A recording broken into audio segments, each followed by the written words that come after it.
Hi everyone, my name is Masud. In today's video, I'm going to be talking about and answering the question, is social housing the new way to do buy-to-let?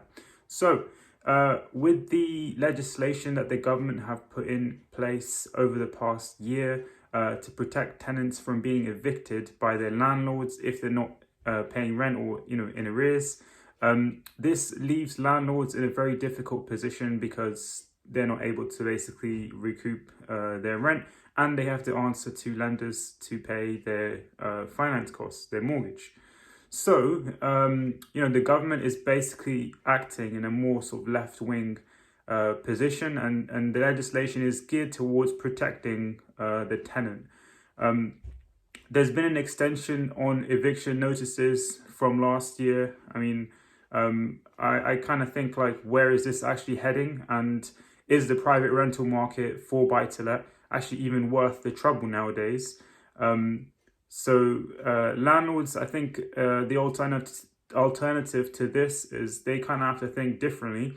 If you're a new investor or you're an investor who's looking to get into the buy-to-let market, I think there's a different way that you have to approach it. And one way that actually comes to mind is social housing.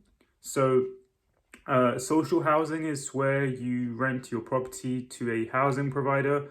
Usually the tenant is somebody who is getting income support from the government. So the housing association pays your rent every month, guaranteed. However, it's not at a premium, so you won't be getting as much as you could be on the private rental market. However, on the other hand, the benefit is the peace of mind that you kind of get by knowing that your rent is going to be paid and you're signing a long lease. Usually, I think it's like 12 months, and then they renew it or review it every year.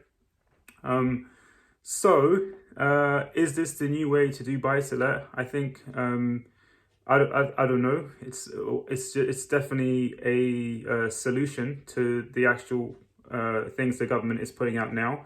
And as the government is putting in new laws every week in and week out, I think as landlords and as investors, you kind of have to adapt your strategy to fit the current market. Having said that, I think that in a few months' time, existing landlords and people who are looking to retire, basically because of this, maybe just looking to exit the market, and this might be an opportunity for people who have the cash and can move quickly and can fit these landlords situation, can provide a solution by basically ridding them of their trouble.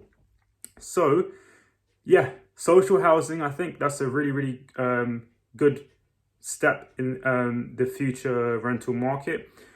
Personally, I think that's the view that I have, and I think I would like to do that in the future, in the next sort of few projects that I do. If it's for a rental, I would like to perhaps turn it into a social housing rental house instead of the private rental market. Anyway, only time will tell what will happen, but I think that's the way that the market is moving, and let's see. Hope you enjoyed this video and you learned something new. If you had an opinion, please don't feel free to share it in the comments. It'll be amazing. Other than that, I'm going to catch you in the next one, so take care.